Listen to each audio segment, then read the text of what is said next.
La marquesa de George Sand. Capítulo 1. La marquesa de R. no poseía demasiado talento, aunque se dé por sentado en literatura que todas las mujeres mayores deben chispear de ingenio. Su ignorancia era absoluta respecto a los temas que las relaciones sociales no le habían enseñado.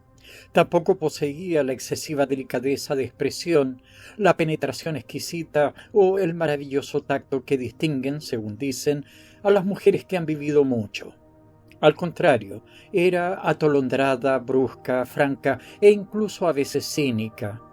Invalidaba por completo todas las ideas que yo me había forjado respecto a una marquesa de los buenos tiempos.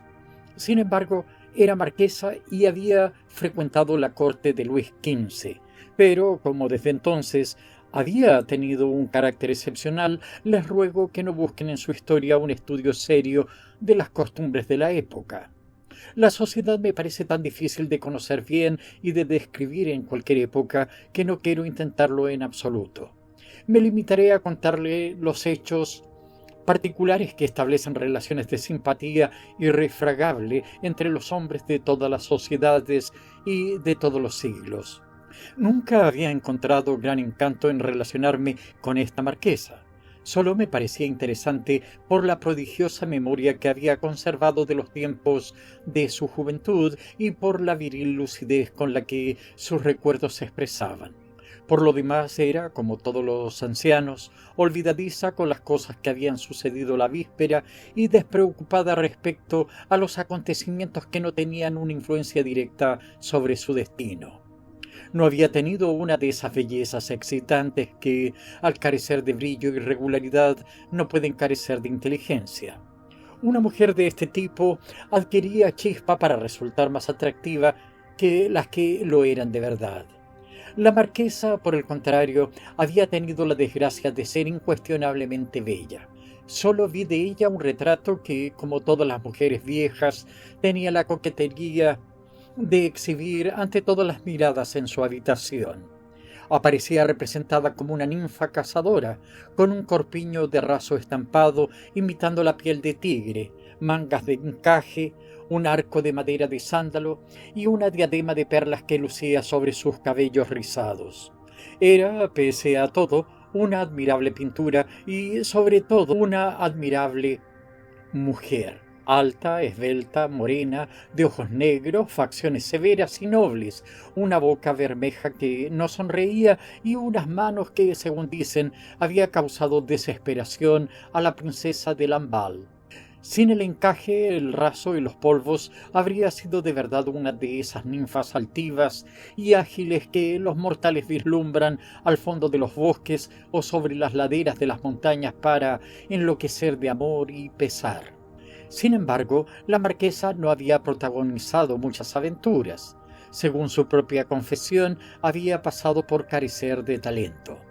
Los hombres hastiados de entonces apreciaban menos la belleza por sí misma que por sus arrumacos coquetos. Otras mujeres, infinitamente menos admiradas, le habían quitado a todos sus adoradores, y lo más extraño es que ella no había parecido preocuparse demasiado por ello.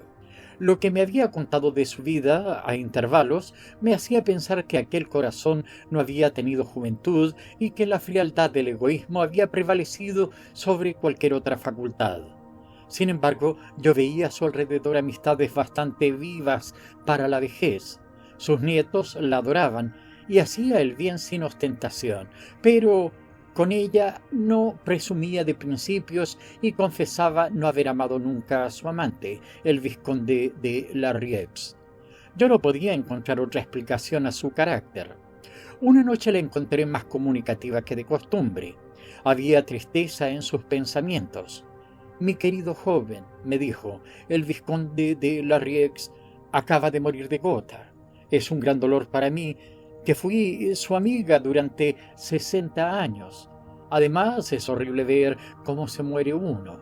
No es sorprendente, era ya tan viejo». «¿Qué edad tenía?», pregunté. 84 años. Yo tengo 80, pero no estoy tan impedida como él estaba y espero vivir más que él. No importa. Muchos de mis amigos se han marchado este año y de nada sirve decirse a sí misma que es más joven y más robusta. No puede impedir sentir miedo cuando una ve marcharse así a sus contemporáneos. Así que esos son todos los sentimientos que le dedica a ese pobre Larrieux, que la adoró durante 60 años, que no dejó de quejarse de su rigor y que no se desalentó por él jamás, le dije. Era un modelo de amantes. Ya no existen hombres semejantes. No lo crea, dijo la marquesa con una fría sonrisa. Ese hombre tenía la manía de lamentarse y de considerarse desgraciado. No lo era en absoluto y todo el mundo la sabía. Al ver a la marquesa con ganas de hablar, le hice varias preguntas acerca de ese vizconde de Larrieux y de ella misma, y esta es la singular respuesta que obtuve. Mi querido joven, veo bien que me considera una persona de carácter fastidioso y desigual. Es posible que así sea. Juzgue por sí mismo. Voy a contarle toda mi historia y a confesarle defectos que no he desvelado jamás a nadie. Usted, que pertenece a una época sin prejuicios, tal vez me encuentre menos culpable de lo que yo misma me considero. Pero sea cual fuere la opinión que se forme de mí, no moriré sin haberme dado a conocer a alguien. Tal vez me ofrezca usted alguna prueba de compasión que mitigue la tristeza de mis recuerdos. Me eduqué en Saint-Cyr. La brillante educación que allí se recibía producía efectivamente muy poca cosa.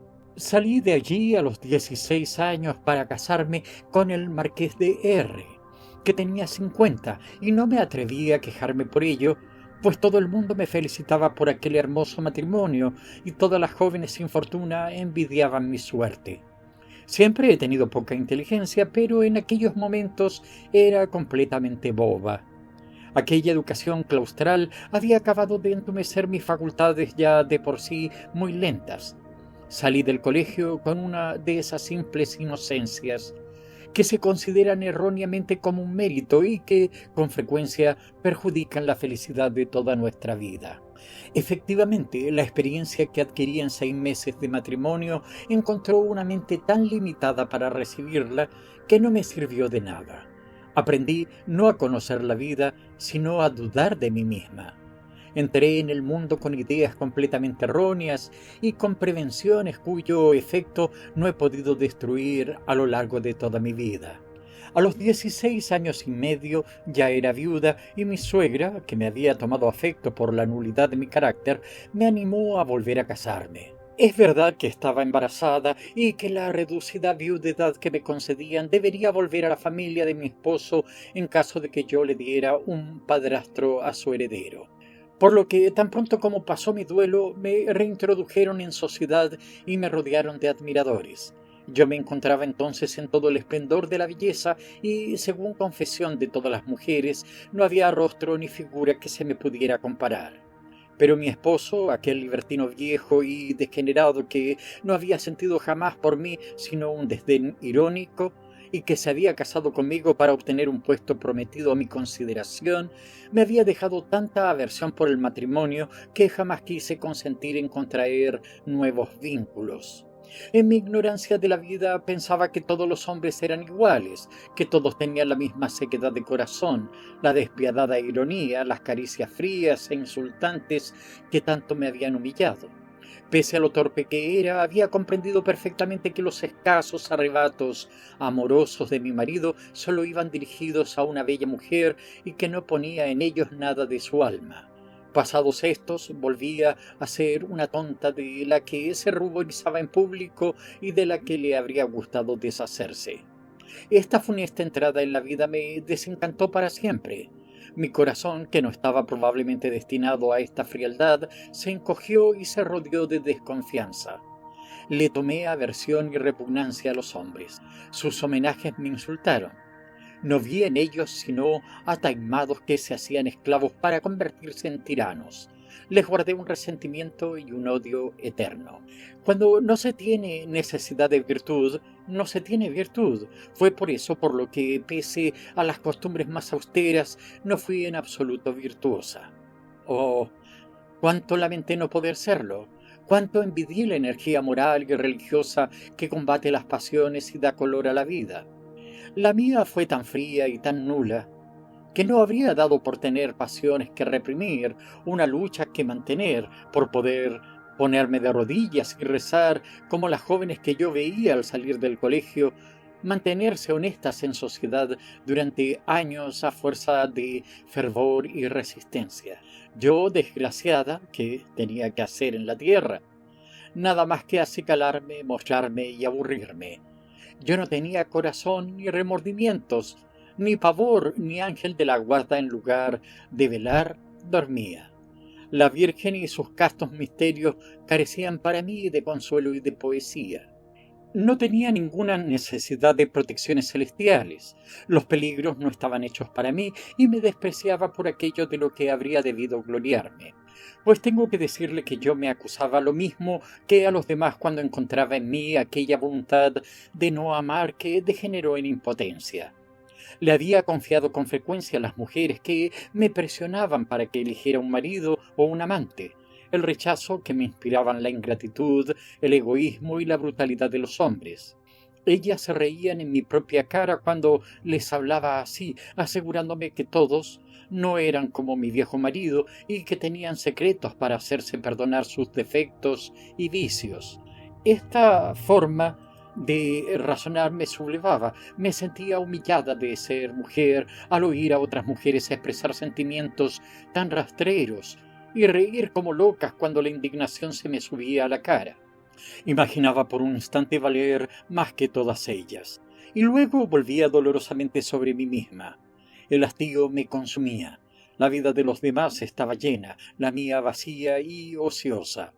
Entonces me acusaba de locura y de ambición desmesurada y me ponía a creer en todo lo que me habían dicho aquellas mujeres risueñas y filósofas que tomaban su tiempo como era. Yo me decía que la ignorancia me había perdido, que me había forjado esperanzas quiméricas, que había soñado con hombres leales y perfectos que no existían en este mundo. En una palabra, que me acusaba de todos los agravios que habían cometido conmigo. Mientras que las mujeres esperaron verme convertida a sus máximas y a lo que ellas llamaban su cordura, me soportaron.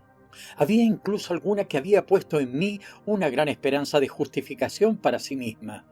Más de una que había pasado de los testimonios exagerados de una virtud esquiva a una conducta disipada, presumía de verme ofrecer al mundo el ejemplo de una ligereza capaz de excusar la suya.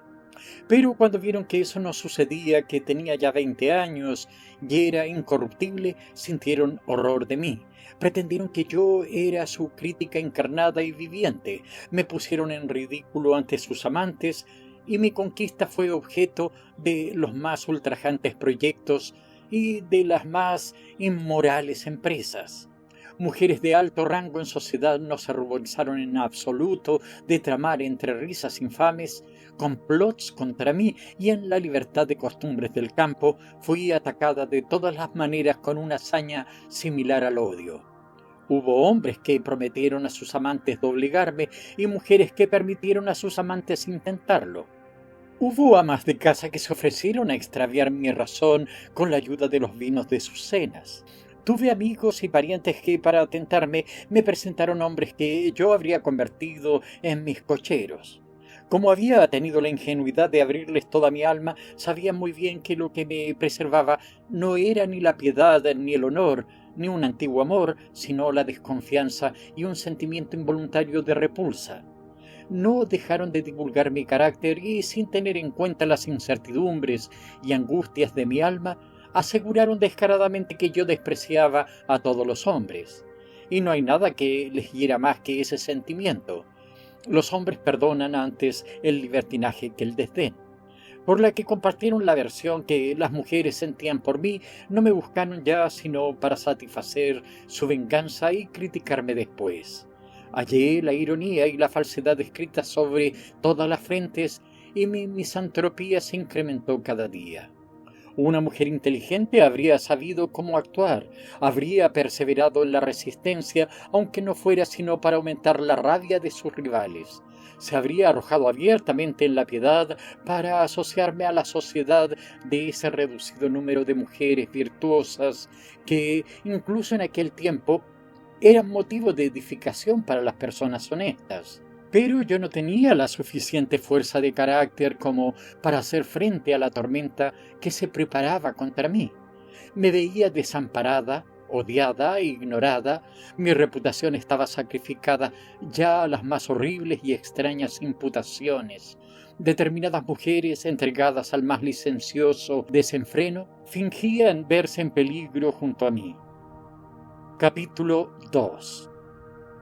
Entretanto, llegó de provincias un hombre sin talento, sin inteligencia, sin ninguna cualidad enérgica o seductora, pero dotado de gran candor y de una rectitud de sentimientos muy escasa en el mundo en el que me desenvolvía.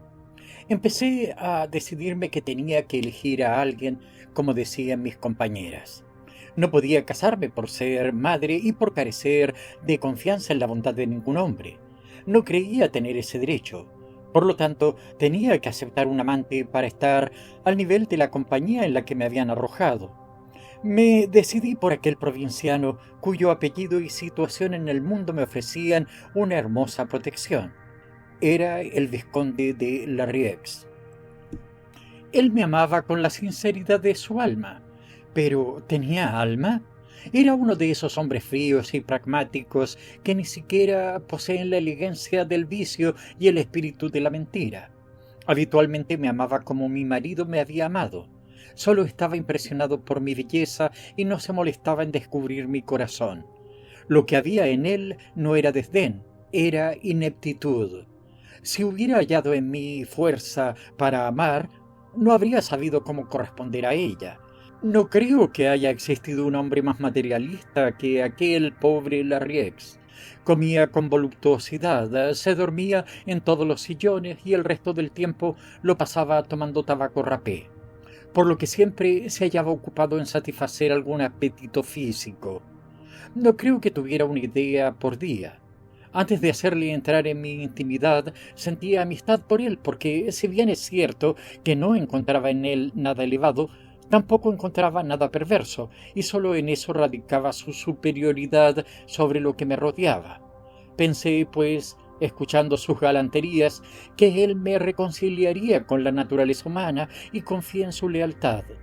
Pero apenas le hube dado sobre mí esos derechos que las mujeres débiles no recuperan jamás, me persiguió con un tipo de obsesión insoportable y redujo todo su sistema afectivo a los únicos testimonios que él fuera capaz de apreciar.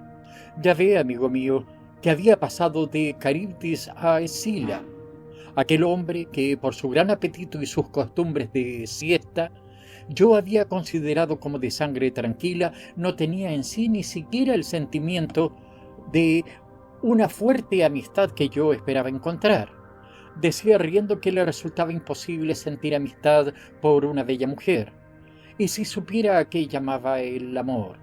No tengo en absoluto la pretensión de haber sido hecha de un barro distinto al de las demás criaturas humanas. Ahora que ya no soy de ningún sexo, pienso que entonces era tan mujer como cualquier otra, pero al desarrollo de mis facultades le faltó encontrar un hombre que yo hubiera podido amar lo suficiente como para arrojar algo de poesía sobre los hechos de la vida animal.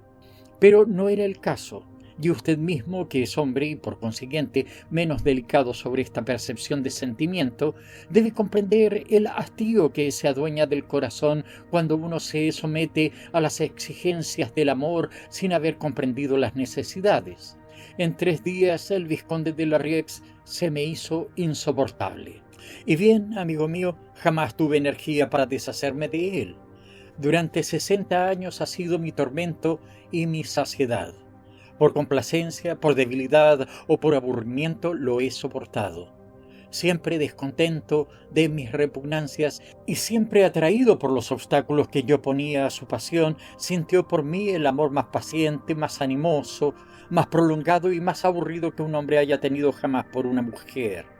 Es cierto que desde el momento en que yo lo había elegido mi protector, mi papel en sociedad fue infinitamente menos desagradable. Los hombres ya no se atrevían a buscarme porque el vizconde era un terrible espadachín y un celoso empedernido. Las mujeres, que habían predicho que yo sería incapaz de retener a un hombre, veían con despecho cómo el vizconde permanecía uncido a mi carro. y en mi paciencia para con él tal vez hubiera algo de esa vanidad que no permite a una mujer parecer abandonada. No había mucho de qué presumir en la persona de aquel pobre Larrieux, pero era un hombre bastante apuesto, tenía corazón, sabía callarse a tiempo, llevaba un gran tren de vida y tampoco carecía de esa fatuidad modesta que hace resaltar el mérito de una mujer. En fin, además de que las mujeres no desdeñaban en absoluta la fastidiosa belleza que a mí me parecía el principal defecto del vizconde, estaban sorprendidas de la devoción sincera que él me manifestaba, y lo proponían como modelo a sus amantes. Me encontraba pues en una situación envidiada, pero eso, se lo aseguro, solo me resarcía a medias de los fastidios de la intimidad. Lo soportaba no obstante con resignación y le guardaba a Larrieux una inviolable fidelidad. Vea, mi querido joven, si fui tan culpable para con él como usted cree. La he comprendido perfectamente, le contesté, es decir, que la compadezco y la estimo. Hizo un verdadero sacrificio a las costumbres de su tiempo y fue perseguida porque valía más que esas costumbres. Con un poco más de fuerza moral habría encontrado usted en la virtud toda la felicidad que no encontró en la intriga. Pero permítame sorprenderme por un hecho, que no haya encontrado usted a lo largo de su vida un solo hombre capaz de comprenderla y digno de convertirla al verdadero amor. ¿Hay que concluir que los hombres de hoy valen más que los de antaño? Sería una gran fatuidad por su parte, me contestó riendo. Tengo muy poco por lo que sentirme satisfecha de los hombres de mi tiempo y sin embargo dudo que hayan hecho ustedes muchos progresos. Pero no moralicemos. Que sean lo que son. La culpa de mi infelicidad es solo mía. No tenía inteligencia para juzgarlo. Con mi huraña altivez habría tenido que ser una mujer superior y haber elegido en una ojeada de águila entre todos aquellos hombres tan vulgares, tan falsos y tan vacíos a uno de esos seres verdaderos y nobles que son escasos y excepcionales en todos los tiempos. Yo era demasiado ignorante, demasiado limitada para eso. A fuerza de vivir he adquirido más juicio. Me di cuenta de que algunos de ellos que yo había confundido en mi pena merecían otros sentimientos, pero entonces yo ya era vieja, ya no era hora de atreverme. Y mientras fue usted joven, proseguí, ¿no estuvo tentada ni una sola vez de hacer un nuevo intento? ¿Su arisca versión no se suavizó jamás? Es extraño. Capítulo 3. La marquesa guardó silencio un instante, pero de repente, posando ruidosamente sobre la mesa la tabaquera de oro con la que había estado jugueteando largo rato, dijo: «Está bien, puesto que he empezado a confesarme, quiero decirlo todo. Escuche bien. Una vez, solo una vez en mi vida he estado enamorada, pero enamorada como no lo ha estado nadie, con un amor apasionado, indomable, devorador y, pese a todo, ideal y platónico si lo hubo. Oh, ¿le sorprende saber que una marquesa del siglo XVIII no haya tenido en su vida nada más que un amor, y para colmo un amor platónico?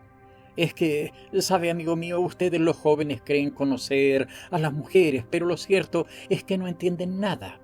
Si muchas ancianas de 80 años se pusieran a contarles sinceramente su vida, tal vez descubrieran ustedes en el alma femenina fuentes de vicio y de virtud que ni siquiera sospechan.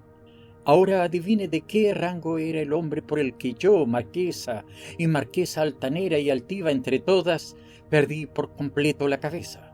¿Era el rey de Francia o el delfín Luis XVI? Oh, si empieza así, necesitará 3 horas para llegar hasta mi enamorado. Prefiero decírselo de una vez. Era un actor. Era también un rey, imagino, el más noble y elegante que se subió jamás a un escenario. ¿No está usted sorprendido? No demasiado. He oído decir que esas uniones desiguales no eran raras, incluso en una época en la que los prejuicios alcanzaban el máximo nivel en Francia. ¿Qué amiga de la señora de Epinay era la que vivía con Geliote? ¿Cómo conoce usted nuestro tiempo? Da pena, ¿eh? Precisamente porque esas situaciones están consignadas en las memorias y citadas con sorpresa, debería usted deducir su rareza y su contradicción con las costumbres de la época.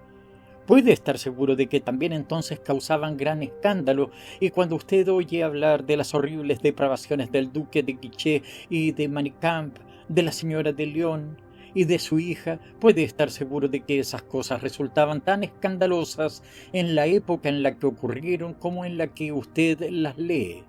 ¿Cree usted, pues, que aquellos cuya indignada pluma se la ha transmitido eran las únicas personas decentes de Francia? No me atrevía a contradecir a la marquesa. No sé cuál de los dos era más competente para juzgar este asunto.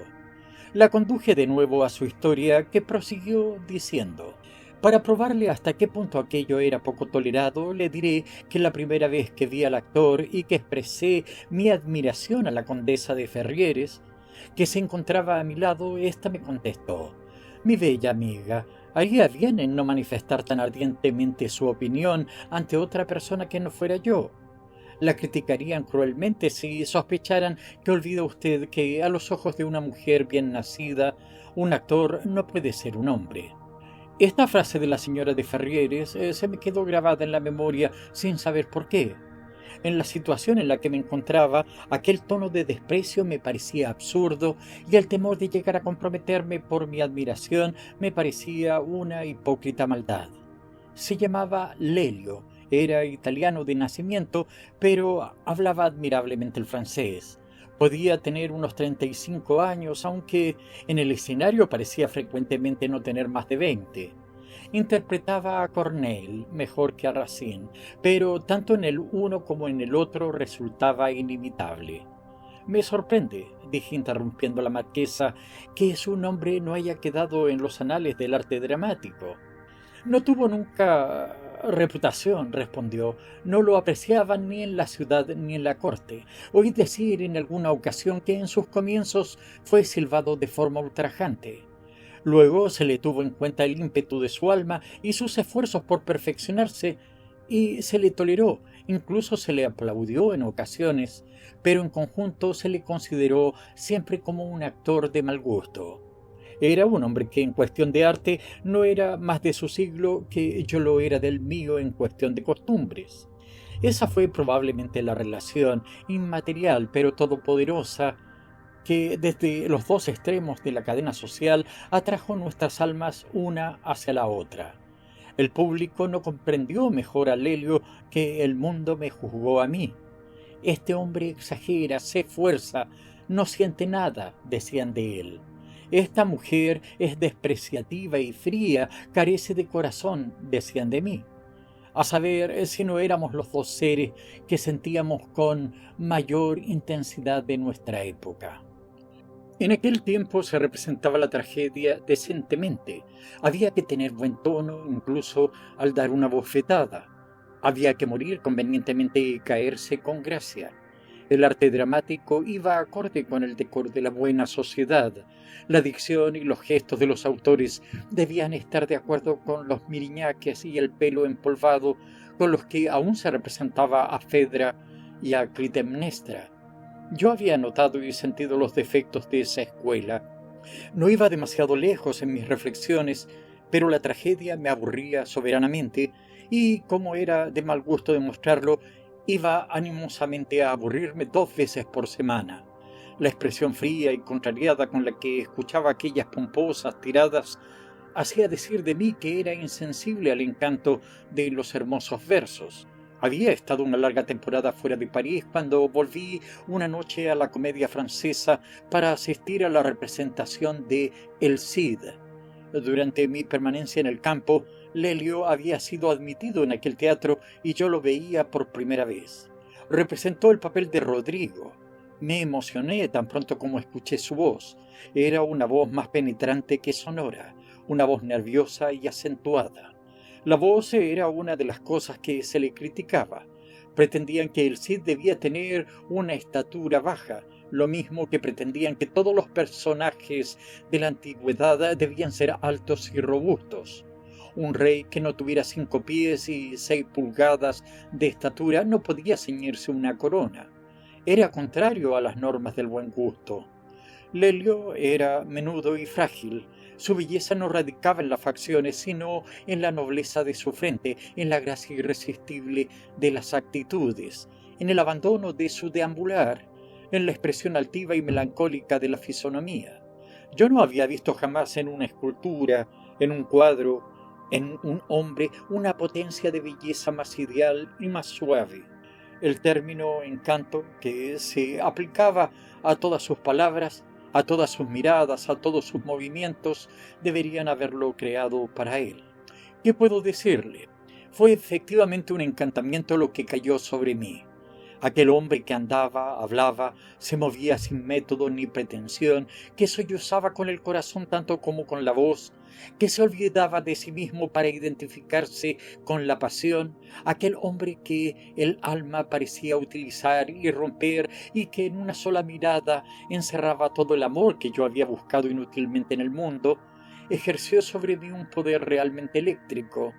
Aquel hombre que no había nacido en su tiempo de gloria y simpatías y que sólo me tenía a mí para comprenderlo y marchar a su lado, fue durante 5 años mi rey, mi Dios, mi vida, mi amor. Ya no podía vivir sin verlo. Me gobernaba, me dominaba. No era un hombre para mí, pero yo interpretaba esta frase de manera distinta a como lo hacía la señora de Ferrieres. Era mucho más, era una fuerza moral, un maestro intelectual cuya alma moldeaba la mía a su gusto. Pronto me resultó imposible contener las impresiones que recibía de él. Abandoné mi palco en la comedia francesa para no delatarme. Fingí haberme hecho devota e ir por la noche a rezar a las iglesias. En lugar de hacer esto me vestía como una modistilla e iba a mezclarme con el pueblo para escucharlo y contemplarlo a mis anchas. Finalmente me gané a uno de los empleados del teatro y conseguí en un rincón de la sala un asiento estrecho y recóndito donde ninguna mirada podía alcanzarme y hasta él que accedía por un pasillo secreto. Para mayor seguridad me vestía como un estudiante.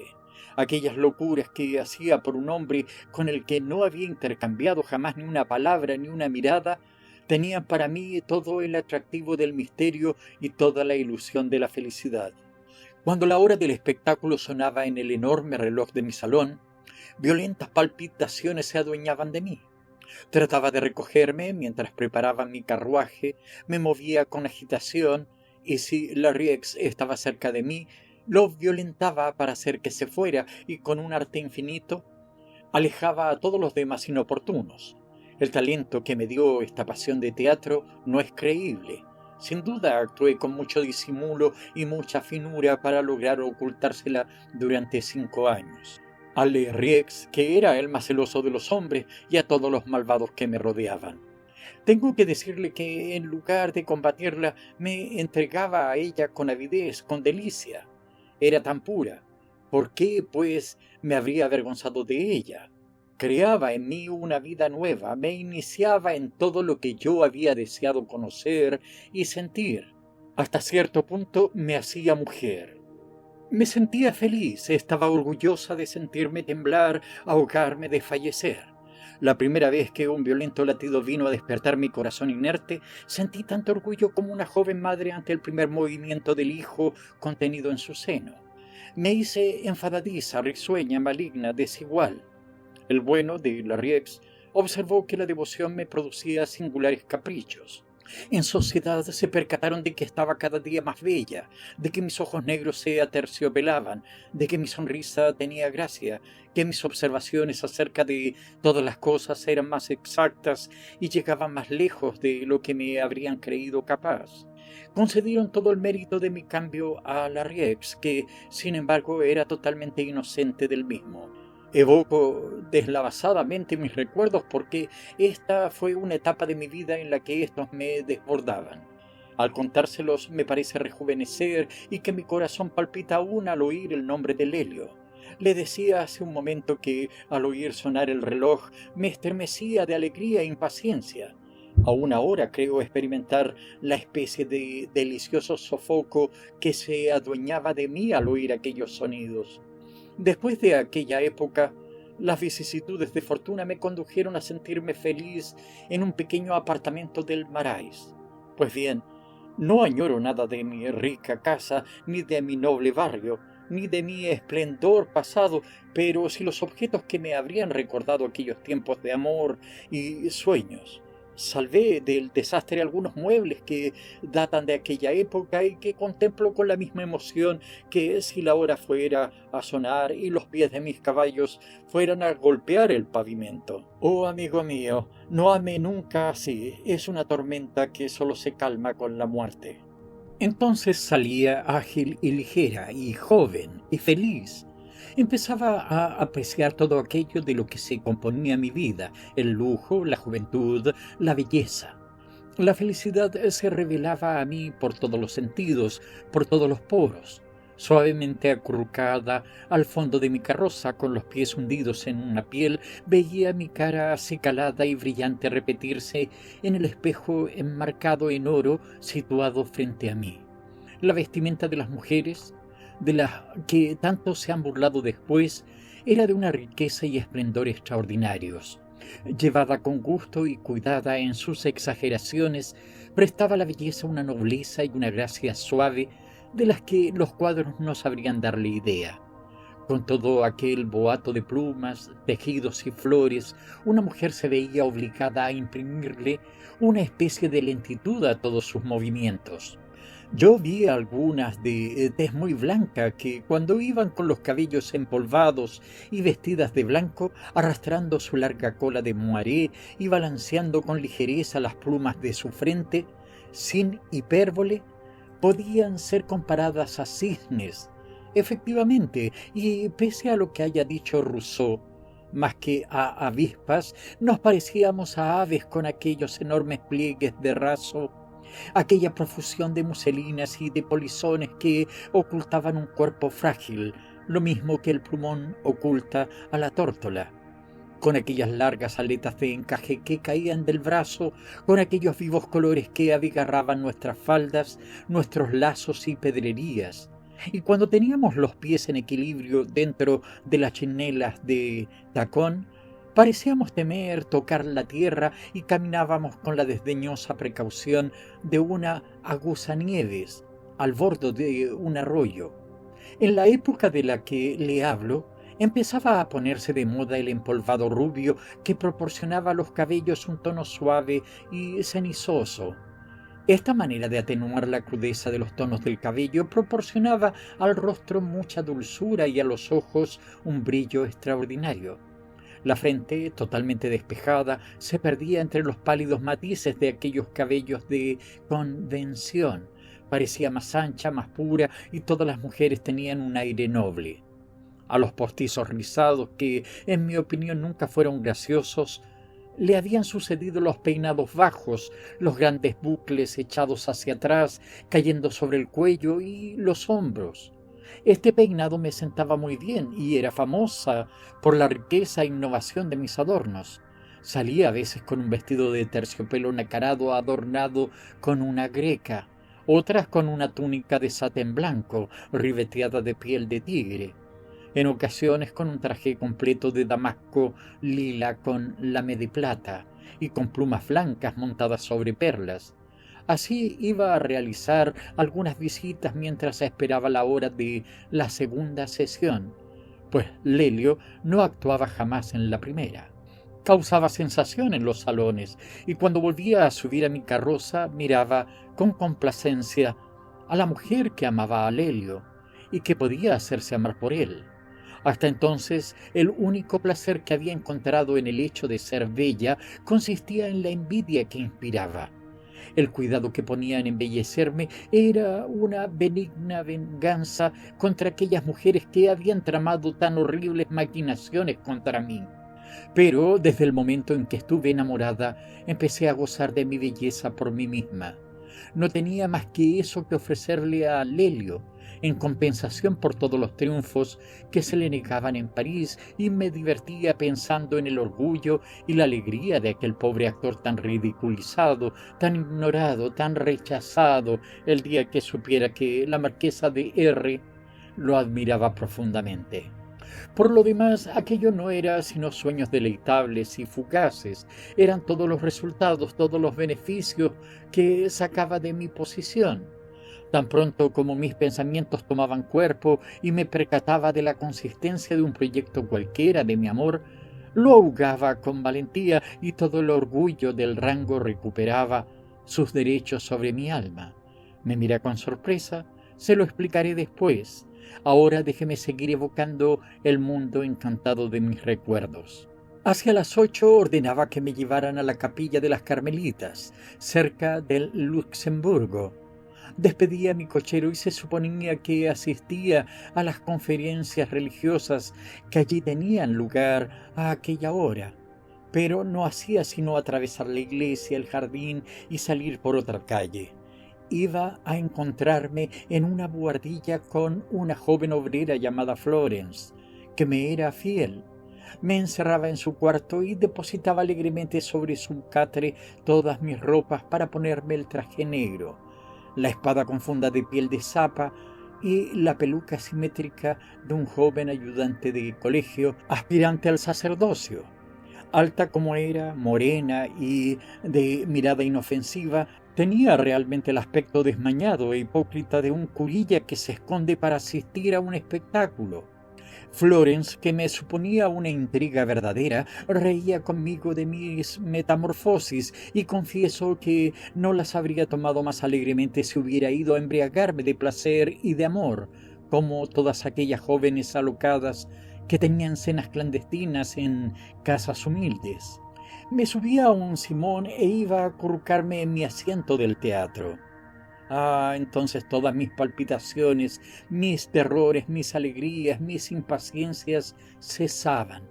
Un profundo recogimiento se adueñaba de todas mis facultades y permanecía como absorta hasta que se levantaba el telón, esperando una gran solemnidad.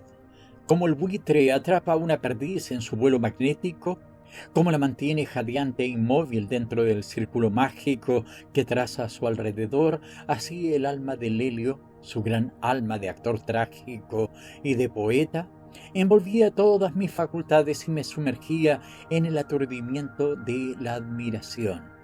Yo escuchaba con las manos contraídas sobre las rodillas, el mentón apoyado sobre el terciopelo de Utrecht del palco, con la gente bañada en sudor.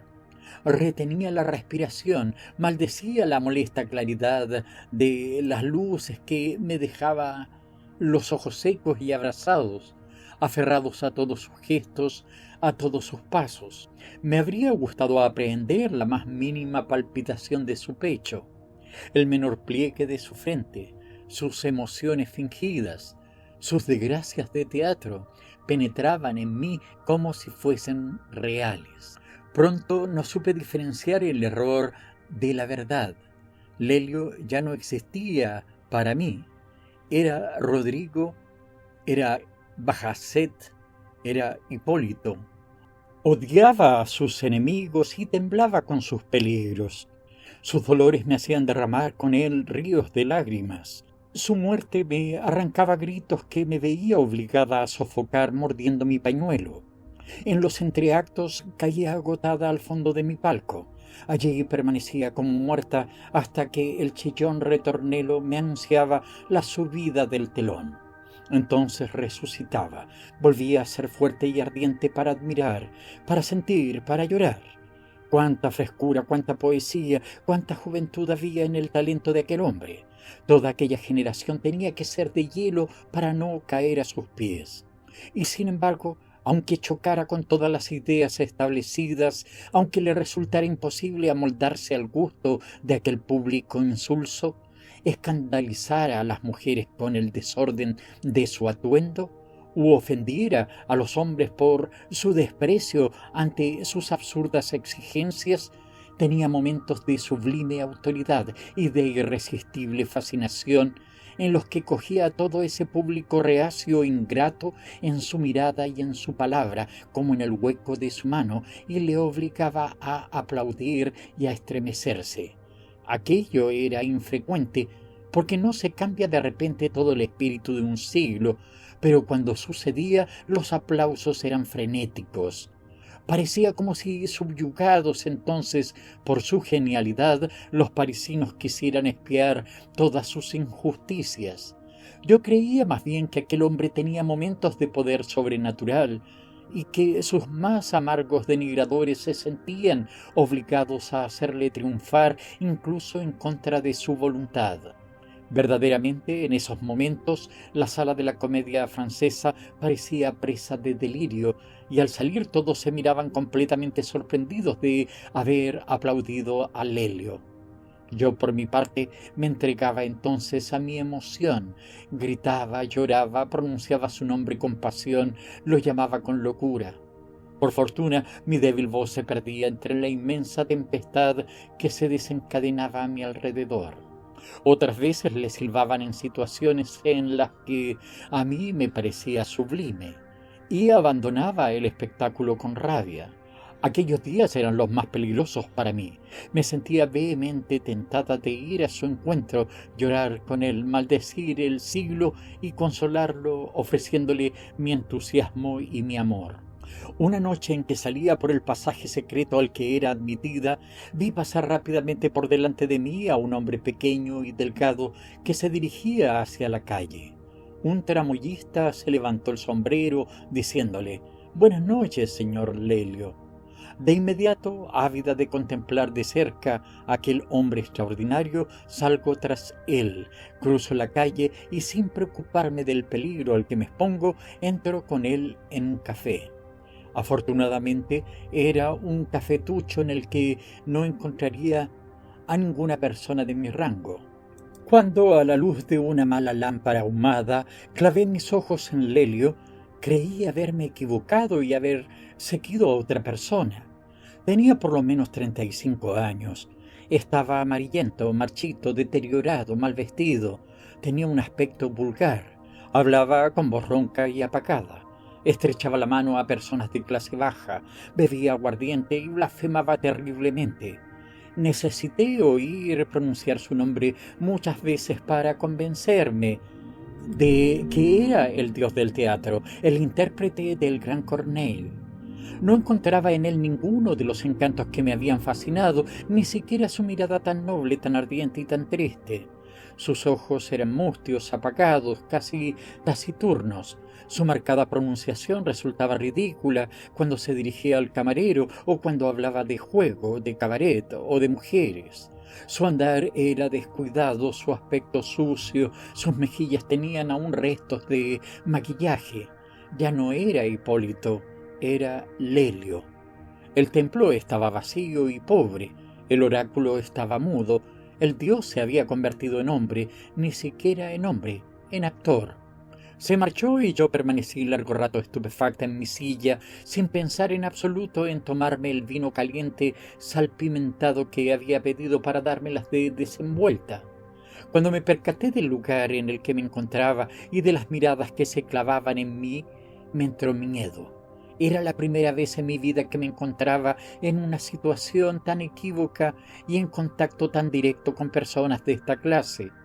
Posteriormente, la emigración me acostumbró de sobra a esas inconveniencias de posición. Me levanté e intenté huir, pero olvidaba pagar. El camarero corrió detrás de mí. Sentí una horrible vergüenza. Tuve que volver a entrar, dar explicaciones en el mostrador y soportar todas aquellas miradas desconfiadas y burlonas dirigidas hacia mí. Cuando salí tuve la impresión de que alguien me seguía. Busqué en vano un Simón para meterme en él, pero ya no había ninguno junto a la Comedia Francesa. Unos pasos pesados se dejaban oír tras los míos. Me di la vuelta temblando. Vi a un alto perantón que había visto en un rincón del café y que tenía aspecto de polizonte o de algo peor. Me habló, no sé lo que me dijo, porque el pánico me privaba de razón. Pese a todo, tuve la suficiente presencia de ánimo como para deshacerme de él. Transformada de repente en heroína por el valor que produce el miedo, le di rápidamente un bastonazo en la cara y, arrojando después el bastón para correr mejor, mientras él permanecía aturdido por mi audacia, eché a correr, rápida como una flecha, y no me detuve hasta que llegué a casa de Florence. Cuando al día siguiente a las 12 me desperté en mi lecho de cortinas acolchadas y de capiteles de plumas rosadas, creí haber tenido un mal sueño y sentí gran mortificación por mi decepción y mi aventura de la víspera. Me creí curada de mi amor e intenté felicitarme por ello. Pero fue en vano. Sentí un disgusto mortal, el hastío volvía a abatirse sobre mi vida y todo perdía su encanto. Aquel día puse en la calle a Larrieux. Llegó la noche y no me aportó las agradables agitaciones de otras noches. El mundo me pareció insípido. Fui a la iglesia y escuché la conferencia resuelta a convertirme en devota. Me enfrié allí y regresé enferma. Estuve en cama varios días. La condesa de Ferrieres vino a verme y me aseguró que no tenía fiebre, que era la cama la que me hacía enfermar y que tenía que distraerme, salir, ir a la comedia francesa. Creo que había puesto los ojos en Larrieux y deseaba mi muerte. Me forzó a ir con ella a la representación de Cinna. Ya no asiste al teatro, me decía, la devoción y el tedio la están debilitando. Hace mucho tiempo que no ha visto a Lelio. Ha hecho progresos, ahora lo aplauden a veces. Creo que llegará a hacerse soportable. No sé cómo me dejé convencer. Además, desencantada de Lelio como estaba, ya no corría el riesgo de delatarme afrontando sus seducciones en público. Me acicalé en exceso y fui a un gran palco de proscenio a desafiar un peligro en el que ya no creía. Pero el peligro no fue nunca más inminente. Lelio estuvo sublime y me di cuenta de que nunca había estado más enamorada de él. La aventura pasada no me parecía ya sino un sueño. No era posible que Lelio fuera distinto de cómo me parecía sobre el escenario. En contra de mi voluntad volví a caer en todos los terribles estremecimientos que él sabía comunicarme. Me vi obligada a cubrir mi rostro lloroso con mi pañuelo. En mi desorden me borré el carmín, me quité las moscas y la condesa de Ferrieres me obligó a retirarme al fondo del palco porque mi emoción estaba causando sensación en la sala. Afortunadamente, tuve la habilidad de hacer creer que todo aquel enternecimiento era producido por la interpretación de la señorita Hipólito Clairon. En mi opinión, era una actriz trágica bastante fría y circunspecta, demasiado superior probablemente por su educación y su cantar a la profesión de teatro como se entendía entonces, pero la manera como decía tout beau en Cinna le había dado una reputación de altos vuelos. Es verdad que cuando actuaba junto a Lelio se crecía. Aunque manifestara un desprecio de buen tono por el método actorial de él, recibía la influencia de su genialidad sin percatarse de ello, y se inspiraba en él cuando la pasión los ponía en relación sobre el escenario. Aquella noche Lelio me vio, no sé si por mi atuendo o por mi emoción, pues lo vi inclinarse un momento en que estaba fuera del escenario, hacia uno de los hombres que en aquella época estaban sentados en el escenario, y preguntarle mi nombre. Lo comprendí por la forma en la que sus miradas me señalaron. Tuve en ese momento una taquicardia que estuvo a punto de asfixiarme y observé que a lo largo de la obra los ojos de Lelio se dirigieron en numerosas ocasiones hacia mí. ¿Qué no habría dado por saber lo que le había dicho de mí el caballero de Bretillac, al que él había preguntado y que, sin dejar de mirarme, le había hablado varias veces? El rostro de Lelio, obligado a permanecer grave para no degradar la dignidad de su papel, no había expresado nada que pudiera hacerme adivinar qué tipo de información le habían dado sobre mí. Además, yo conocía muy poco a ese tal Bretillac y no me imaginaba qué había podido decir de mí. Solo a partir de aquella noche comprendí qué tipo de amor era el que me encadenaba a Lelio. Era una pasión completamente intelectual y novelera. No era a él al que yo amaba, sino a los personajes de épocas pasadas que él sabía interpretar. Esos prototipos de franqueza, lealtad y ternura desaparecidos para siempre revivían con él y yo me encontraba con él y por él, transportada a una época de virtudes ya olvidadas.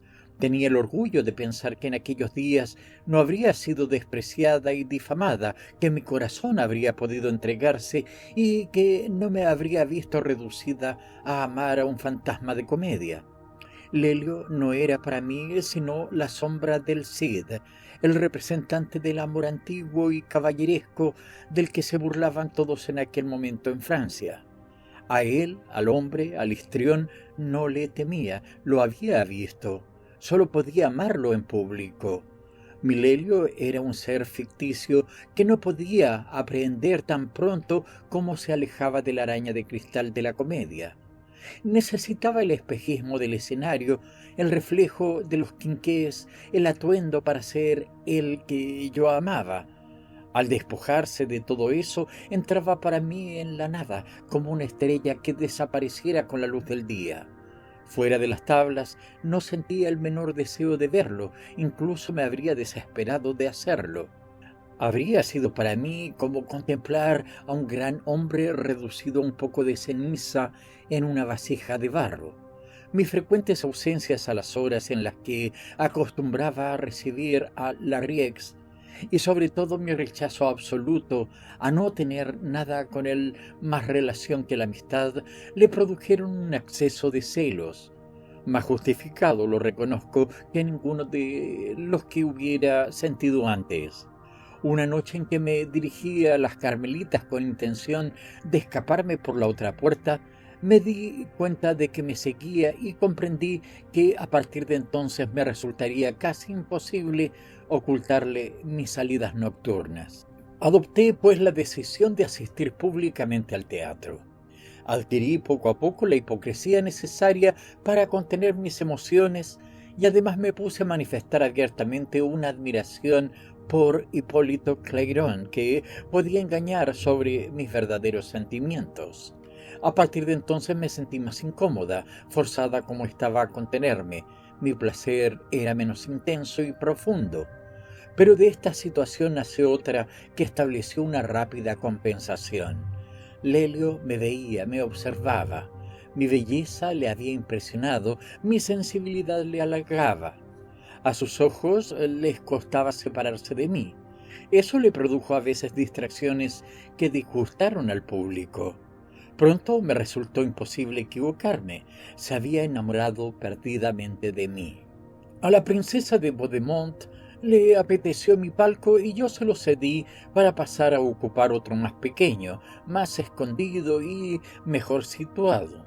Estaba exactamente por encima de las candilejas. No me perdía ni una mirada de Lelio, cuyos ojos podían buscarme sin comprometerme. Además, ni siquiera necesitaba este medio para entablar la relación con todas sus sensaciones, en el sonido de su voz, en los suspiros de su pecho, en el tono que daba a determinados versos, a determinadas palabras. Yo comprendía que se dirigía a mí. Me sentía la más orgullosa y feliz de las mujeres, pues en esos momentos no era por el actor, sino por el héroe por quien era amada.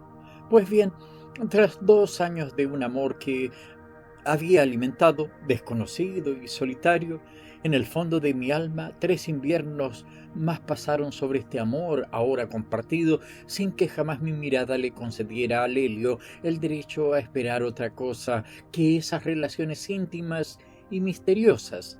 Supe después que Lelio me había seguido frecuentemente en mis paseos. Yo no me digné verlo ni distinguirlo entre el gentío, tan escaso deseo tenía de verlo fuera del teatro. Aquellos 5 años son los únicos que viví de mi vida de 80. Finalmente, un día leí en el Mercure de France el nombre de un nuevo actor contratado por la Comédia Francesa para reemplazar a Lelio, que se marchaba al extranjero. Aquella noticia fue un golpe mortal para mí. No podía concebir cómo viviría a partir de entonces sin aquella emoción, sin aquella existencia de pasión y tormenta. Aquello forzó a mi amor a hacer un progreso inmenso y estuvo a punto de perderme. A partir de entonces no me esforcé en asfixiar desde su inicio cualquier pensamiento contrario a la dignidad de mi rango. Ya no me congratulé de lo que era realmente Lelio. Sufrí, murmuré en secreto, por qué no era lo que parecía ser sobre el escenario, y llegué a desear que fuera bello y joven como el arte lo hacía cada noche, con el fin de poder sacrificarle todo el orgullo de mis prejuicios y todas las repugnancias de mi ser. Ahora que iba a perder a aquel ser moral que llenaba desde hacía tanto tiempo mi alma, sentía deseos de realizar todos mis sueños y pasar a la acción, aunque después tuviera que detestar la vida, a Lelio y a mí misma. Me encontraba en esa irresolución cuando recibí una carta con una grafía desconocida para mí. Es la única carta de amor que he conservado de entre las 1000 protestas escritas por Larrieux y de entre las 1000 declaraciones perfumadas de otros 100. Es que en realidad es la única carta de amor que recibí en mi vida. La marquesa se detuvo, se levantó, fue a abrir con mano diestra un cofre de marquetería y sacó de él una carta arrugada que leí con esfuerzo. Señora, estoy moralmente convencido de que esta carta no le inspirará sino desprecio. No le encontrará siquiera digna de su cólera. Pero, ¿qué le importa a un hombre que cae en un abismo, una piedra más o menos en el fondo? Me considerará loco y no se equivocará.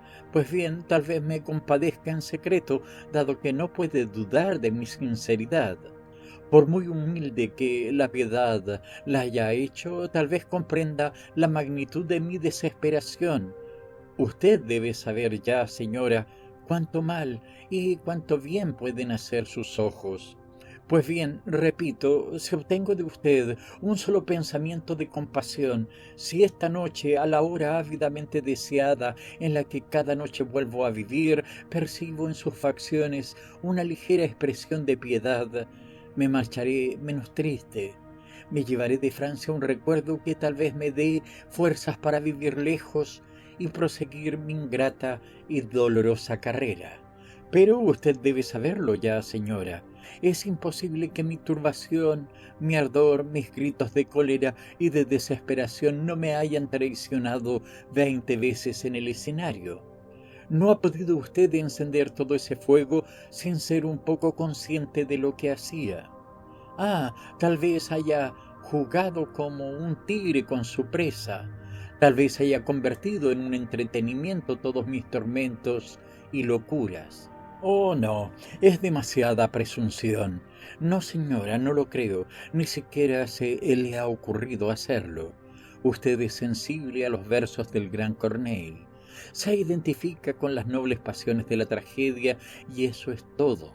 Y yo, insensato, me he atrevido a creer que mi voz despertaba en ocasiones sus simpatías, que mi corazón tenía eco en el suyo, que entre usted y yo había algo más que entre el público y yo. Oh, era una insigne pero muy dulce locura. Déjemela, señora, ¿qué puede importarle? ¿Temería que presumiera de ella? ¿Con qué derecho podría hacerlo y qué título tendría para ser creído bajo palabra? No haría sino entregarme al escenario de las personas sensatas. Déjeme, le repito, este convencimiento que acojo temblando y que él solo me ha proporcionado más felicidad que pesar me ha causado la severidad del público hacia mí. Permítame bendecirla, agradecerle de rodillas la sensibilidad que he descubierto en su alma y que ninguna otra alma me ha concedido. Las lágrimas que le he visto derramar ante mis desgracias de teatro y que con frecuencia han llevado mi inspiración hasta el delirio. Las tímidas miradas que, así lo he creído al menos, intentaban consolarme de la frialdad de mi auditorio. Oh, ¿por qué nace usted en el esplendor y el fasto? Porque no soy sino un pobre actor sin gloria ni fama. ¿Por qué no tendré el favor del público y la riqueza de un banquero para cambiarlos por un apellido, por uno de esos títulos que he despreciado hasta ahora y que me permitiría tal vez aspirar a usted? Antes prefería la distinción del talento a cualquier otra. Me preguntaba de qué sirve ser caballero o marqués si no es para ser tonto, fatuo e impertinente. Odiaba el orgullo de los nobles y me consideraba suficientemente vengado de su desdén si me elevaba por encima de ellos gracias a mi arte. Quimeras y decepciones, mis fuerzas han traicionado a mi insensata ambición. Me he quedado en la mediocridad, aún peor, he rozado el éxito y lo he dejado escapar. Yo creo sentirme grande y me han arrojado al polvo. Creí alcanzar lo sublime y me han condenado al ridículo. El destino me ha acogido con mis sueños desmesurados y mi alma audaz, y me ha partido como un junco. Soy un hombre muy desgraciado. Pero la mayor de mis locuras ha sido lanzar mis miradas por encima de esas candilejas que trazan las líneas insuperables entre yo y el resto de la sociedad. Es para mí el círculo de Gaius Papilius, y he querido franquearlo. Yo, actor, me he atrevido a tener ojos y a ponerlos en una bella mujer, una mujer tan joven, tan noble, tan amorosa y situada tan alto. Pues usted es todo eso, señora. Yo lo sé. La sociedad la acusa de frialdad y de exagerada devoción, pero solo yo la juzgo y la conozco.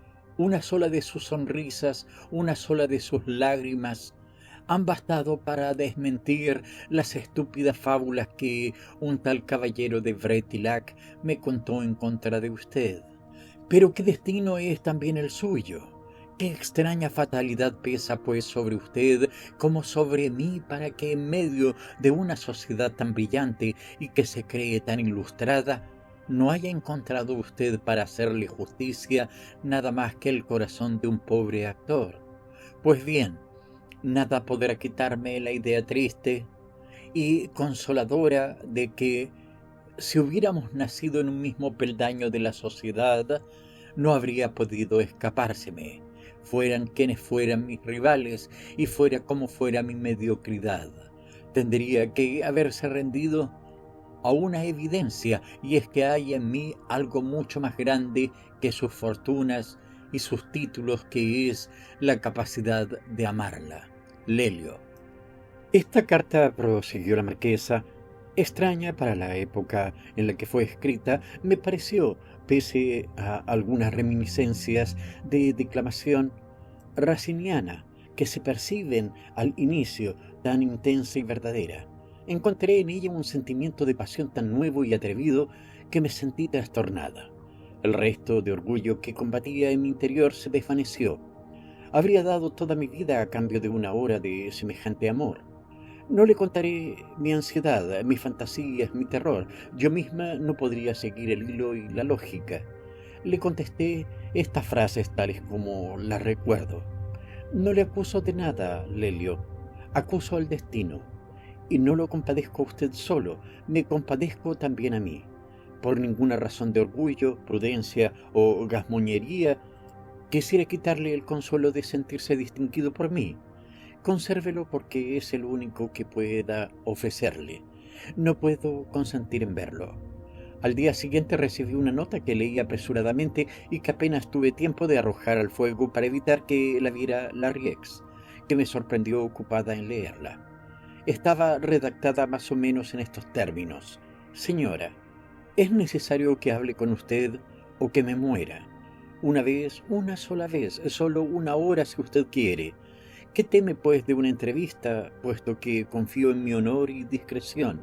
Señora, sé quién es usted, conozco la austeridad de sus costumbres, conozco su piedad, conozco incluso sus sentimientos por el vizconde de Larrieux. No tengo la insensatez de esperar de usted otra cosa que una palabra de compasión, pero es necesario que caiga de sus labios sobre mí. ¿Es necesario que mi corazón la recoja y se la lleve, o es necesario que mi corazón se rompa? Lelio. Diré para mi gloria, pues toda noble y valiente confianza es gloriosa en el peligro, que no tuve ni un instante el temor de ser engañada por un impúdico libertino. Creí religiosamente en la humilde sinceridad de Lelio. Además, yo confiaba en mi fuerza. me decidí a verlo. Había olvidado por completo su rostro marchito, su mal gusto, su aspecto vulgar. Ya no conocía de él sino el prestigio de su genialidad, su estilo y su amor. Le contesté: me encontraré con usted, busque un lugar seguro, pero no espere de mí sino lo que solicita. Confío en usted como en Dios. Si intentara abusar de esa confianza, sería un miserable y yo no le temería. Su respuesta decía: su confianza la salvaría del último de los infames. Ya verá, señora, que Lelio no es indigno. El duque de... ha tenido la amabilidad de ofrecerme a veces su casa de la calle de Valois. ¿Qué habré hecho en ello? Desde hace 3 años no existe para mí más que una mujer bajo el sol. Dígnese acudir a la cita al salir de la comedia. Seguía la dirección del lugar de la cita. Recibí esta nota a las 4. Toda la negociación se había desarrollado en el espacio de un día. Yo había empleado la jornada en recorrer mis aposentos como una persona privada de razón. Tenía fiebre. Esta rapidez de acontecimientos y decisiones, contrarias a 5 años de resoluciones, me exaltaba como un sueño. Y cuando tomé la decisión, cuando vi que me había comprometido y que ya no era momento de dar marcha atrás, me derrumbé sobre mi otomana, sin poder respirar y viendo cómo mi habitación daba vueltas a mi alrededor. Me sentí realmente mal. Hubo que llamar a un médico que me practicó una sangría. Le prohibía a mi personal de servicio que dijera una palabra a nadie acerca de mi indisposición. Temía las inoportunidades de los que dan consejos y no quería que nadie me impidiera salir por la noche. Mientras esperaba el momento, me dejé caer sobre mi cama y no le permití entrar a mi habitación ni siquiera al señor de la Rieux. La sangría me había aliviado físicamente, pero también me había debilitado. Caí en una gran postración. Todas mis ilusiones se fumaron con la excitación de la fiebre. Recuperé la razón y la memoria. Recordé la terrible decepción del café, el miserable aspecto del Lelio. Me dispuse a avergonzarme de mi locura, a caer desde el pináculo de mis quimeras hasta la vil e innoble realidad. Ya no comprendía cómo había podido decidirme a cambiar la heroica y novelesca ternura por el tedio que me esperaba y la vergüenza que envenenaría todos mis recuerdos. Tuve entonces una mortal pesadumbre de lo que había hecho. Lloré mis encantamientos, mi vida de amor y el porvenir de satisfacción pura e íntima que iba a destruir. Lloré sobre todo a Lelio, que al verlo iba a perder para siempre, que había tenido la felicidad de amar durante 5 años y que no podría amar dentro de unas horas. En medio de mi aflicción me retorcí los brazos con fuerza. Mi sangría se volvió a abrir y la sangre brotó en abundancia. Solo tuve tiempo de llamar a mi doncella, que me encontró desvanecida sobre la cama. Un profundo y pesado sueño, contra el que luché inútilmente, se adueñó de mí. No soñé, no sufrí, estuve como muerta durante unas horas. Cuando volví a abrir los ojos, mi habitación estaba a oscuras, mi casa silenciosa y mi doncella dormía en una silla al pie de mi cama. Permanecí algún tiempo en un estado de sopor y debilidad que no me permitía tener ni un recuerdo ni un pensamiento. De repente me volvió la memoria y me pregunté si la hora y el día de la cita habían pasado. Si había dormido 1 hora o un siglo, si era de día o de noche, si mi falta de palabra había matado a Lelio o si aún estaba a tiempo. Intenté levantarme, pero me faltaron las fuerzas. Me debatí durante unos instantes como en una pesadilla. Finalmente reuní toda mi voluntad y la llamé en ayuda de mis miembros abatidos. Salto de la cama, descorro mis cortinas, veo la luna brillar por entre los árboles de mi jardín, corro hacia el reloj, marca las 10. Me dirijo hacia mi doncella, la sacudo, la despierto, sobresaltada. «Quinette, ¿en qué día estamos?» Abandona su silla gritando y trata de huir porque crees que estoy delirando. La retengo, la tranquilizo. Me entero de que solo he dormido 3 horas. Doy gracias a Dios. Pido un simón. Quinette me mira con estupor. Por fin se convence de que estoy en mis cabales, transmite mi orden y se dispone a vestirme. Hice que me pusiera el más sencillo y púdico de mis vestidos. No me coloqué ningún tipo de adorno en el cabello y me negué a usar carmín. Quería ante todo inspirarle a Lelio estima y respeto, que eran para mí más valiosas que el amor. Sin embargo, tuve un sentimiento de placer cuando Quinet, sorprendida de todo lo que me pasaba por la cabeza, me dijo mirándome de pies a cabeza: «Realmente, señora, no sé cómo lo hace. Solo lleva un sencillo vestido blanco sin cola ni miriñaque. Está enferma y pálida como una muerta. No ha querido ponerse ni siquiera una mosca. Pues bien, que me muera si la he visto alguna vez más bella que esta noche. Compadezco a los hombres que la miren. ¿Me crees pues sensata, mi pobre Quinet? Ah, señora marquesa, pido al cielo a diario ser como usted, pero hasta la presente... Vamos, ingenua, dame mi manteleta y mi manguito». A medianoche me encontraba en la casa de la calle de Valois. Iba cuidadosamente embozada. Una especie de lacayo acudió a recibirme. Era el único ocupante visible de aquella misteriosa vivienda. A través de los paseos de un oscuro jardín me condujo hasta un pabellón envuelto en sombras y silencio. Tras haber depositado en el vestíbulo su farol de seda verde, me abrió la puerta de un apartamento oscuro y profundo. Me mostró con un gesto respetuoso y expresión impasible el rayo de luz que llegaba desde el fondo de la crujía, y me dijo, en voz baja, como si hubiera temido despertar a los ecos dormidos: «La señora está sola, no ha llegado nadie aún. La señora encontrará en el salón de verano un llamador al que responderé si tiene usted necesidad de algo». Y desapareció como por encanto, cerrando la puerta detrás de mí. Me entró un miedo horrible. Temía haber caído en una trampa. Lo llamé. Apareció de inmediato y su aspecto solemnemente bobo me tranquilizó. Le pregunté qué hora era. Yo lo sabía muy bien, pues había hecho sonar más de 10 veces mi reloj en el coche. «Son las 12 de la noche», contestó sin mirarme. Vi que se trataba de un hombre perfectamente instruido en los deberes de su puesto.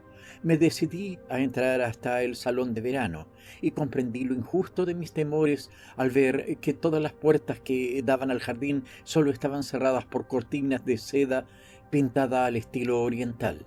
No había nada más delicioso que aquel gabinete, que en realidad no era sino el salón de música más decente del mundo.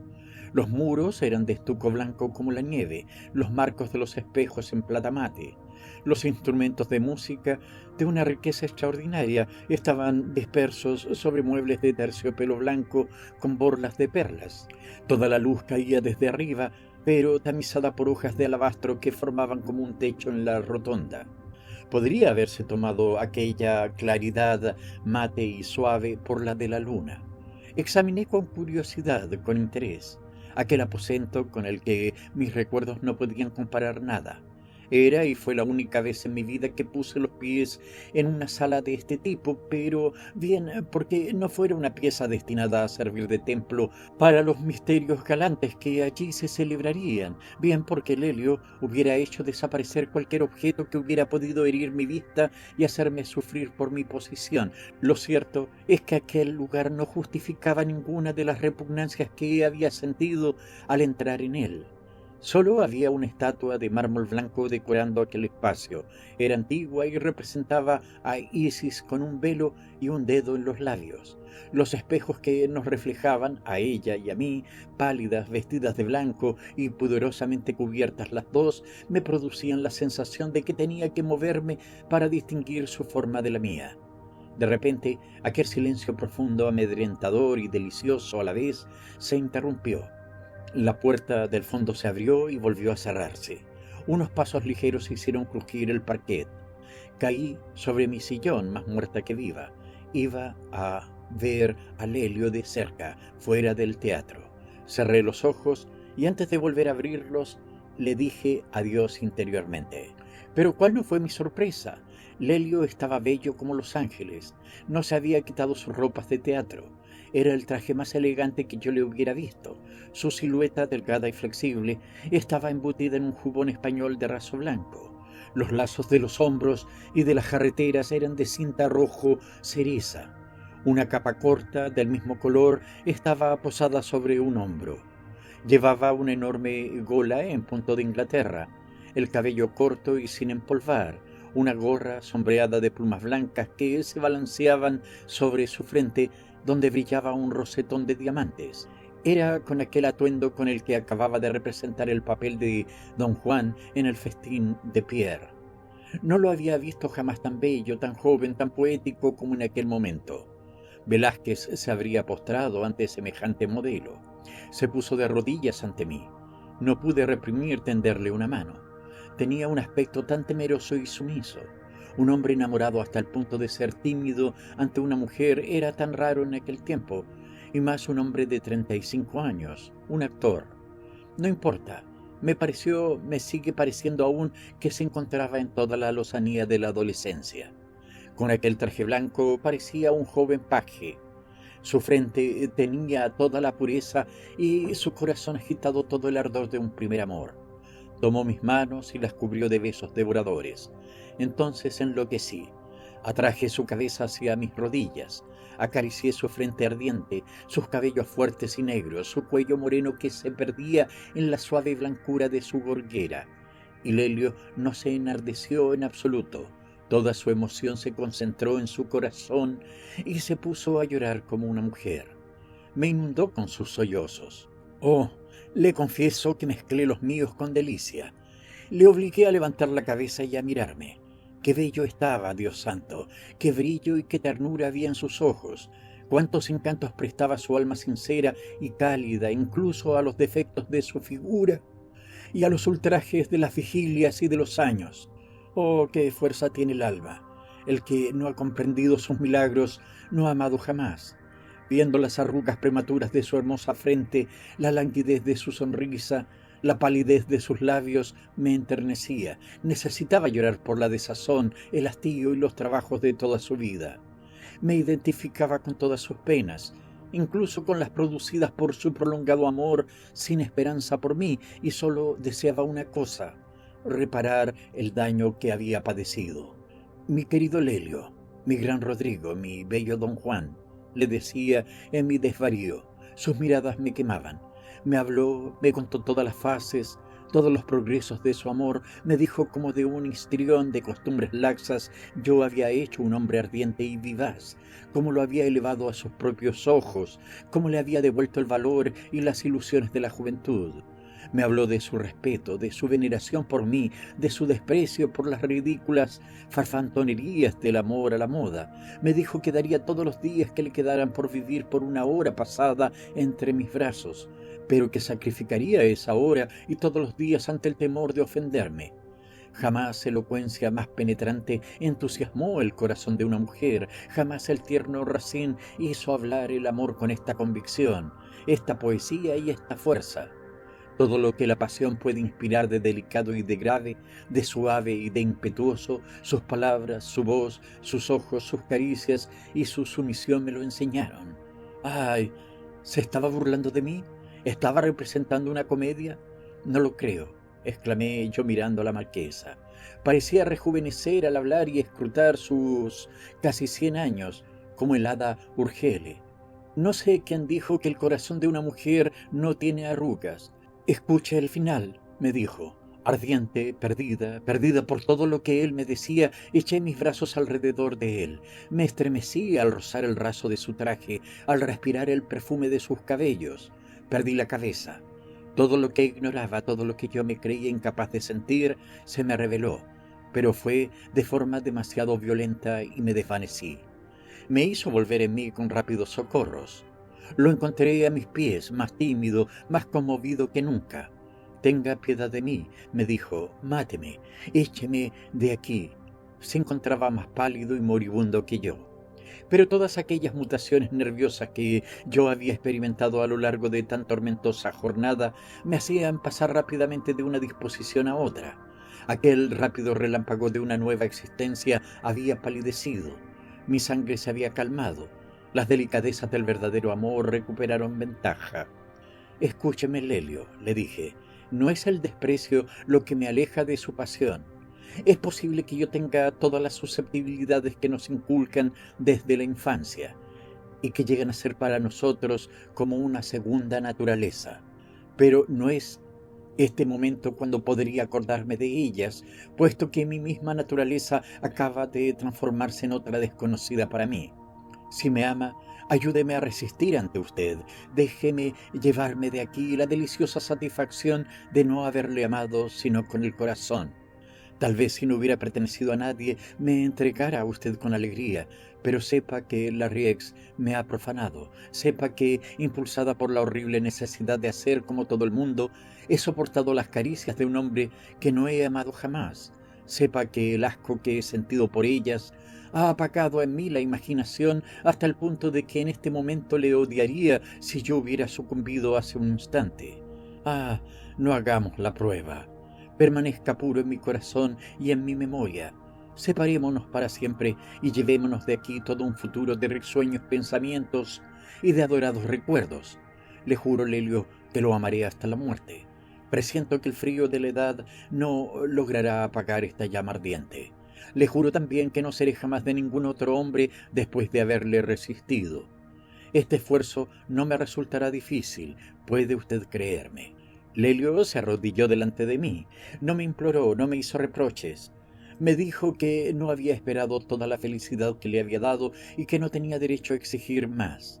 Sin embargo, al escuchar su despedida, su abatimiento y la emoción de su voz me asustaron. Le pregunté si no pensaría en mí con felicidad, si el éxtasis de esta noche no derramaría su encanto contra todos sus días, si sus penas pasadas y futuras no se verían mitigadas cada vez que él lo evocara. Se animó para jurar y prometer todo lo que quise. Cayó de nuevo a mis pies, besó mi vestido con frenesí. Yo sentí que flaqueaba, le hice un gesto y él se alejó. El coche que había solicitado llegó. El intendente autómata de aquella estancia clandestina dio 3 golpes desde el exterior para avisarme. Lelio se situó ante la puerta, desesperado. Tenía la expresión de un espectro. Le empujé suavemente y cedió. Entonces crucé el umbral y, como hizo ademán de seguirme, le indiqué una silla en mitad del salón, al pie de la estatua de Isis. Se sentó en ella. Una sonrisa apasionada se dibujó en sus labios y sus ojos hicieron brotar un último destello de gratitud y de amor. Aún estaba bello, aún joven, aún grande de España.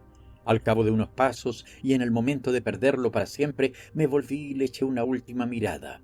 La desesperación lo había destrozado. Se había convertido de nuevo en un viejo, descompuesto y horroroso. Su cuerpo parecía paralizado. Sus labios contraídos intentaban una sonrisa perdida. Sus ojos eran vidriosos y apagados. Ya no era sino Lelio, la sombra de un amante y de un príncipe. La marquesa hizo una pausa. Luego, con una sonrisa sombría y descomponiéndose ella misma como una ruina que se derrumba, prosiguió. A partir de aquel momento no he vuelto a oír hablar de él. Hizo una nueva pausa más prolongada que la primera, pero con esa terrible fortaleza de alma que dan los años. El amor obstinado por la vida o la cercana esperanza de la muerte se puso de nuevo alegre y me dijo sonriendo: «¿Y bien, creerá usted a partir de ahora en la virtud del siglo XVIII?» «Señora», le contesté, «no deseo dudar de ella. Sin embargo, si estuviera menos emocionado, le diría tal vez que hizo muy bien en dejarse sangrar aquel día». «Oh, pobres hombres», dijo la marquesa, «ustedes no comprenden nada de la historia del corazón». Fin. Hola, queridos audiolectores. Espero que estén disfrutando de estas audiolecturas tanto como yo disfruto creándolas para ustedes. Si están aquí, es probable que compartan mi pasión por las historias, la literatura y el poder de la palabra hablada. Quiero seguir trayéndoles más contenidos de calidad y ustedes pueden ayudarme a hacerlo. Si aún no se han suscrito a mi canal de YouTube, los invito a hacerlo ahora. Al suscribirse, no solo se unen a nuestra creciente comunidad de amantes de las audiolecturas, sino que también me apoyan para seguir produciendo más contenido. ¿Les gustó la lectura que acaban de escuchar? Entonces, por favor, déjenme un me gusta. Este pequeño gesto puede parecer trivial, pero tiene un gran impacto en cómo YouTube comparte nuestro contenido. Cada me gusta ayuda a que mis audiolecturas lleguen a más personas que, como ustedes, aman perderse en un buen relato. ¿Quieren ser de los primeros en escuchar mis nuevas audiolecturas? Entonces, no olviden activar la campana de notificaciones. Al hacerlo, recibirán un aviso cada vez que suba una nueva lectura. Así, nunca se perderán de las novedades. Finalmente, me encantaría escuchar sus opiniones, sugerencias y saber qué tipo de lecturas les gustaría escuchar en el futuro. Los comentarios son una gran manera de interactuar y ayudar a mejorar y adaptar mi contenido a sus gustos. Así que no sean tímidos y compartan sus pensamientos conmigo. Al final del día, este canal existe gracias a audiolectores entusiastas como ustedes. Cada suscripción, me gusta, activación de la campana y comentario me ayuda a seguir adelante, a seguir compartiendo las historias que amo.